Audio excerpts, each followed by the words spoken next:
Okay, we should be live now. So I'm going to draw butane here and then try to illustrate the different conformations that you can get. 1, 2, 3, 4. All right, so we're going to look down that central carbon-carbon bond in butane.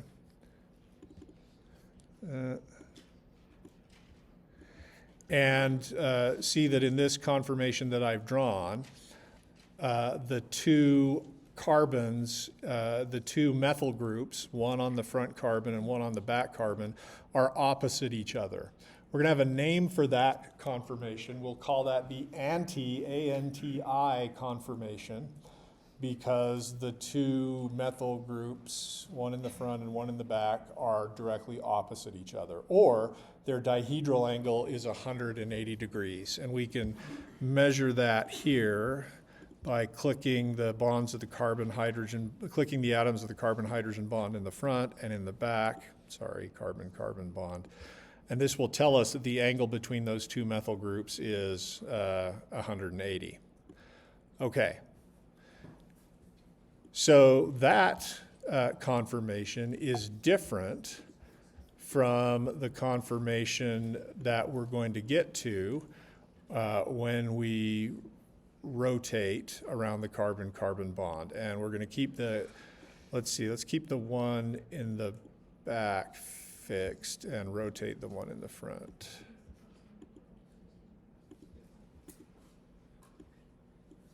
Okay, so we're going to come to here, and you can see at this stage we've got a methyl group eclipsed with a hydrogen.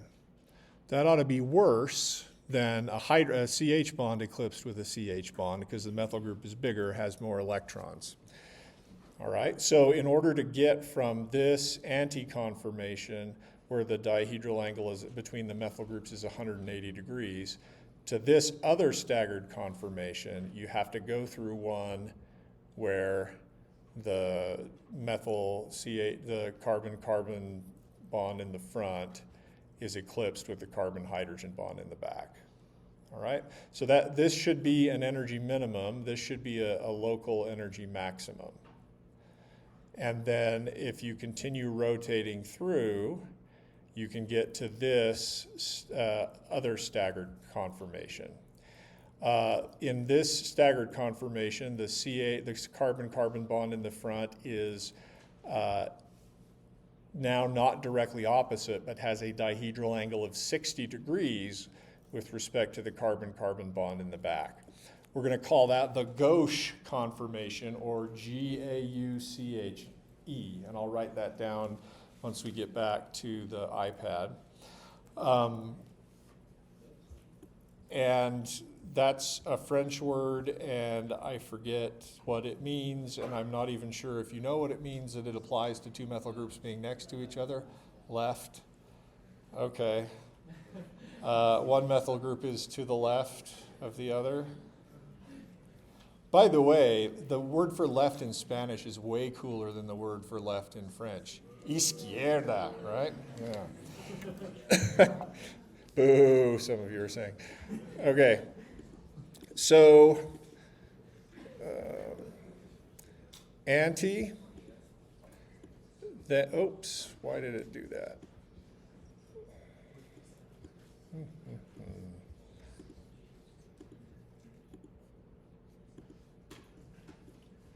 Sorry.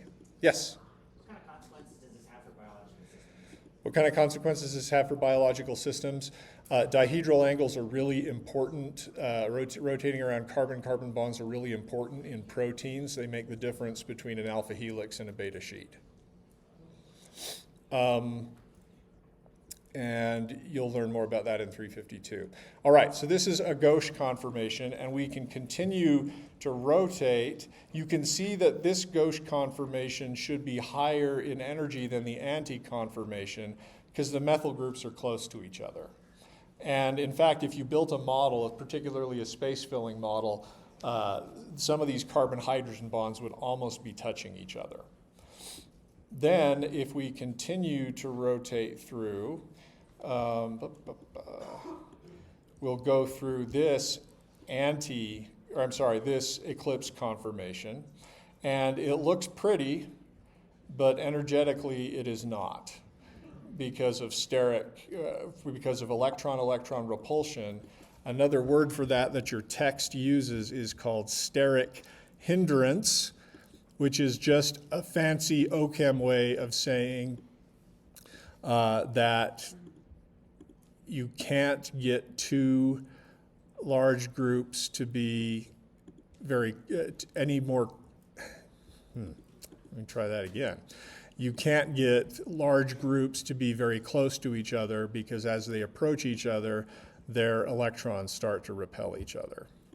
So this is, you would expect this eclipsed conformation, where the methyl groups are lined up, to be higher in energy than this eclipsed conformation, where each methyl group is only aligned with a CH bond. See that? Okay. And then, of course, we can go to the other gauche conformation. So you've got three, right? Whoops. You've got anti, that gauche, and then the other gauche. Gauche on the left and gauche on the right. Technically, dihedral angles do have, the sign of the dihedral angle, minus or plus, comes out of the vector math. One of these is plus, the other is minus. One of these is plus 60, the other is minus 60. I don't know which is which, and I don't particularly care. But these are both, you would predict, both equal in energy gauche conformations, which themselves are higher in energy than the anti-conformation. Right, yes? Sorry, was there a name for the conformation if you would have turned, so if you were to take the top of the group and turn it so that its carbon-carbon bond overlaps the carbon-hydrogen bond of the three carbons? So like, I'll tell you what it's there. Yeah, okay. That is called an eclipsed conformation, but there's not a name really for this one versus this one, though you're right to note that they are different, and this one would be higher in energy than this one. Yep. Others? Yeah. Sin conformation. Yeah, sin and anti are two words sort of like cis and trans that describe the relationship between two groups. I suppose you could call this eclipsed conformation sin. That would be fine. SYN for the same.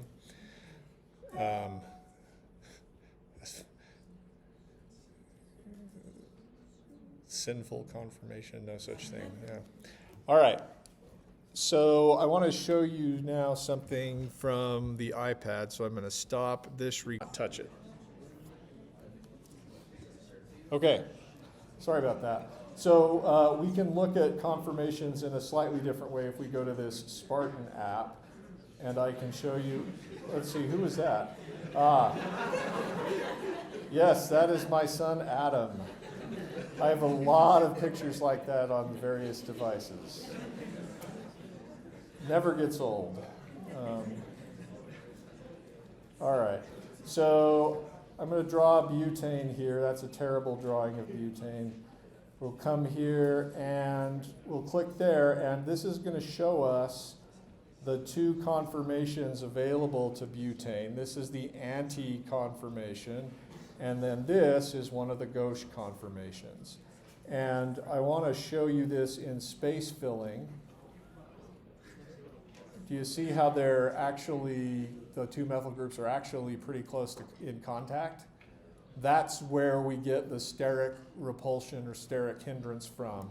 The electrons in the methyl group on the front carbon are approaching closely to the electrons in the methyl group on the back carbon, and they repel each other. So it makes sense, I think, if you've seen it this way, that the anti-conformation has no contact between those two methyl groups. All right. Now we could spend time drawing an energy diagram that sort of illustrates that, and I don't know how useful that would be, but maybe we'll do it anyway. So here's the way we would draw the anti-conformation for butane.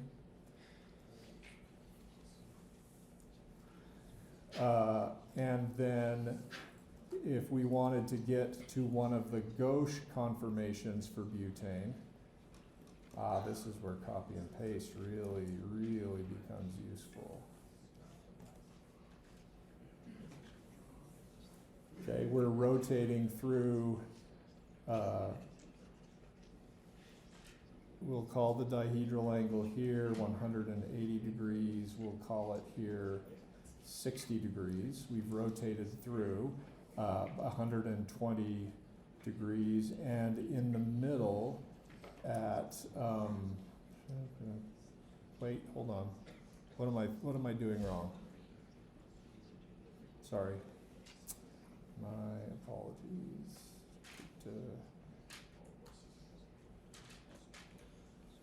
Well, let's say this is minus 180, which is the same as 180, and now that doesn't work either, does it? Okay, we were fine, sorry. Goodness, changing the sign does nothing. So, we are rotating through 120 degrees to get from this anti-conformation to this gauche conformation. And between the two, right in the middle at the 120 mark, I'm really bugging myself today, I'm sorry. Change in dihedral angle. Right at the middle, you've got an eclipsed conformation, which has a CH bond in the front, which should have the methyl group in the front overlapped with a CH bond in the back. So I'm going to draw the back carbons here, and then the eclipse conformations are always difficult to draw. You sort of have to pretend that they're overlapped. And so following, what we did before for ethane, but accounting for the fact that a methyl eclipsed interaction is worse than a CH-CH eclipsed interaction, we would expect that this anti-conformation would be low in energy. We'd go through a high energy transition state, or a maximum in energy as we got to the eclipse conformation.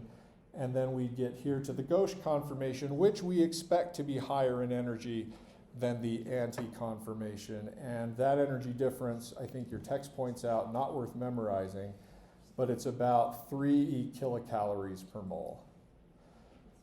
So that tells you that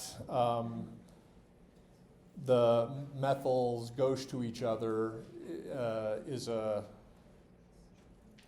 problem, or at least involves some amount of destabilization. Go ahead. So you've written that the one at the top is the staggered. I thought that was the eclipse.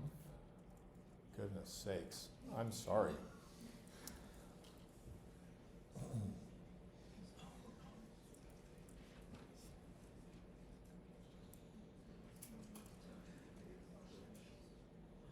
Pay attention to this and not what I wrote earlier. All right, thank you, and sorry. All right, yes? How would you know which eclipse version it's in if somebody were to just write, like, let's say a word problem. This is in an eclipse format. How would you know which one it's at? Right, the question is there any way in terms of words to distinguish this eclipse conformation from the really bad one I'm going to draw next? And the answer is no, other than the really bad one and the less bad one, which is not that helpful, but yeah. Right, highest energy, lowest energy. So if we were to continue rotating again, we're going to rotate through in the counterclockwise direction, apparently, to get to 60 on the other side, minus 60. In the middle, at about 0, you will have another maximum. And this is as we take this group, the methyl group in the front, and rotate it through. to get the fully eclipsed conformation. It'd be nice to have words, you're right, to distinguish between the two, but this is the one where the methyl groups are eclipsed with each other. And we expect this to be even higher in energy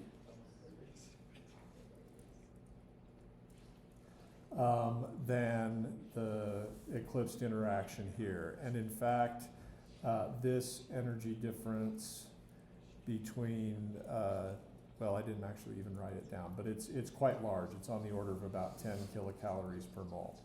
So what that means is actually, and on the other side of that, we've got another gauche conformation, which we'll write here. It's the same in energy as the gauche conformation over to the left, only our methyl group's on the other side.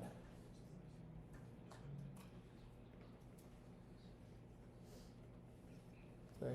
See that as we rotate here, we're going to go through this high energy eclipsed conformation where the methyls are next to each other, and then we'll go back down the hill to this gauche conformation, which should be equal in energy to the gauche conformation here. And what you conclude from this is that actually it's easier, instead of going from one gauche conformation to the other through this high energy methyl eclipsed, you go the other way.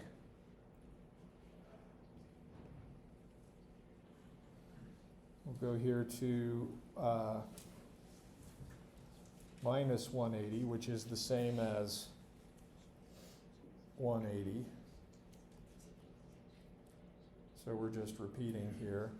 And you'll go through another methyl CH eclipsed conformation to get back down to the anti-conformation.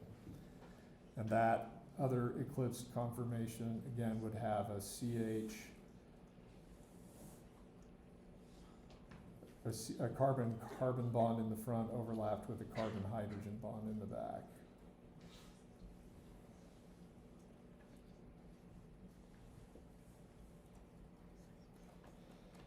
Okay, so we could draw a dotted line. We could draw maybe a dotted line here to indicate, yeah, technically if you ever got up that high, you could go down the hill. But it's actually easier if you are here to go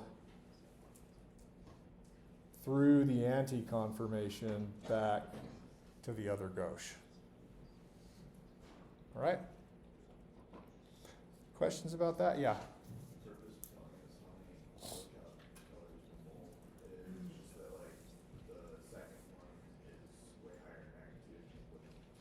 Yeah. The purpose of the purpose of the number is not for you to memorize it, but rather to get a sense for why and how much a difference the methyl groups next to each other makes in terms of steric repulsion. And then also, if I had a number here, I'd write it, but also to indicate how much higher in energy this is, so that it would be easier to go the other way. All right. Yeah. Okay, excellent question. I'm glad you asked. Thank you. Ding, ding, ding, ding. Dr. Macedoni left this here. I'm not sure what it is, but from now on, I will only be answering questions for people who run up to the front and ding the bell, okay? No. So what makes this happen? What gives molecules the energy to do this? And the answer is temperature, which is just another way of saying kinetic energy.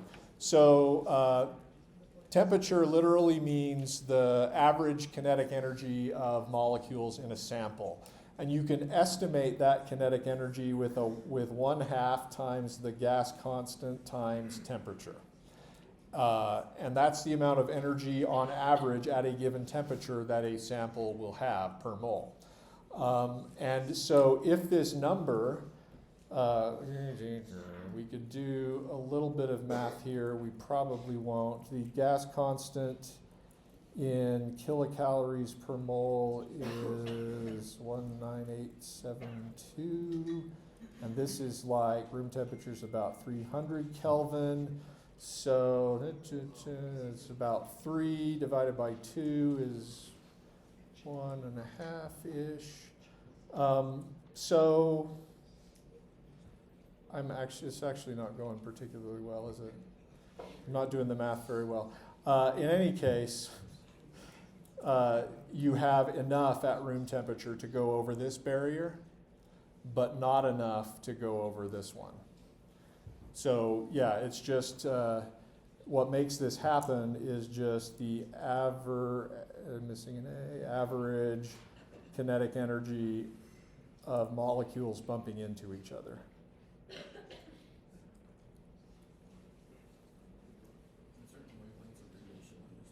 Can certain wavelengths of radiation cause rotation to happen? Yes, presumably, though if you take 3 kilocalories per mole and divide it by Planck's constant, I think you end up with really extremely long wavelength radiation, like that wouldn't even be useful. Yeah. So like in the gas phase, does it have enough energy to get to that? Yeah, in the gas phase, would it have enough energy? I don't know what temperature means in the gas phase, so I don't know. That's a great question, and I got nothing. I'm sorry.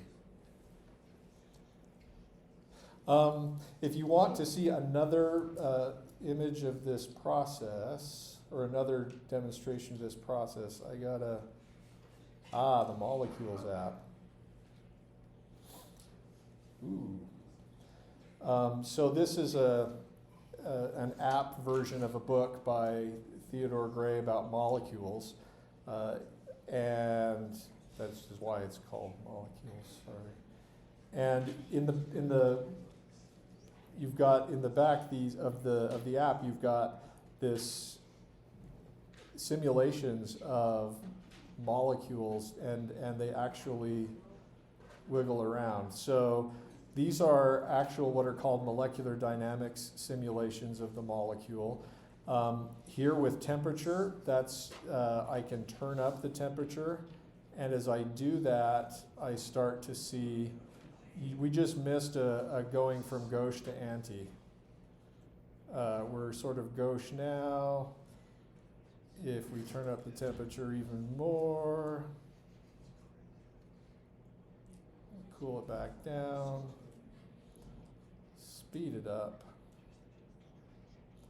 and we can actually grab this methyl group. Oops. We can add a little bit of kinetic energy of our own. And apparently we've got enough that it's hard for it to stay anti versus gauche. In other words, going back to notability, if I have enough energy at room temperature to freely cross this barrier, I'm going to be sort of all over the place. Generally not at the transition states, but I'm going to have some amount of gauche and some amount of anti all at room temperature. That's true for butane. All right, questions you want to ask about that? Yeah? So is that the reason, does different conformations at different temperatures mean that butane will react in different ways at different temperatures? It's a good question. If there's different conformations, does that mean it will react at different ways at different temperatures? I don't know necessarily in terms of temperature. You'd have to get it pretty cold to freeze out one conformation of butane versus another. But we will see that in very soon in chapter 8 that there are excuse me, some molecules that are only reactive in certain conformations, and that's going to affect the outcome of the reaction. All right. I want to talk briefly about molecules that are in rings, and we'll get to chair conformations next time. And I want to leave time for a story at the end. So,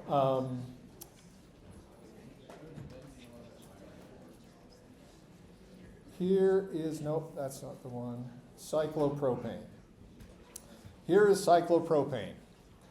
The bond angles of cyclopropane are, in this ring, have to be 60 degrees because of symmetry, between the carbons anyway. And that's different from what an sp2 or sp3 hybridized carbon prefers. So that means, from our valence bond theory perspective, that we've had to distort the hybridization of those orbitals to get them to line up with these carbon-carbon bonds. And that introduces something called angle strain. And if you calculate the relative energies of cyclopropane versus propane, cyclopropane is higher in energy, and that difference in energy is called ring strain. This is true for cyclobutane as well. So here's cyclobutane, a little bit better than cyclopropane, and we'll talk about the reasons for that, I think, next time. Now, most of you know that I have been working on a grant proposal. We need money to do research, to pay the grad students and undergrads to work in the lab and to have things for them to do. And so we, scientists that have labs generally apply to federal agencies for funding, and your grant comes up for renewal every few years. We've had one that's been very great, but my students have wanted to apply for an even bigger one. So I decided, what the heck, let's do it. And anyway, we started on this months ago, and it's getting down to the wire. The submission date's February 5th, but I needed to have stuff done like now. And so I was working hard, and on Monday and again last night, as I was writing, things just sort of worked in ways that don't normally work for me. For example, on Monday, I was trying to trim the document down to 12 pages, single-spaced, 11-point font. That's a fun thing to read. I was trying to trim it down, and everything just sort of fell into place. Figures were in the right place, and suddenly we were down to 12 pages. I was writing a couple more documents last night, and they just sort of happened beyond my natural ability. And so I have a testimony that your heavenly parents are aware of you and can grant you power through the grace of Jesus Christ to do all things. I can do all things through Christ who strengthens me. I know you're under a lot of stress, and I'm sorry that I personally have caused that in your life. So I encourage you to get lots of sleep and trust in the Lord, and everything's going to be okay. All right, see you next time.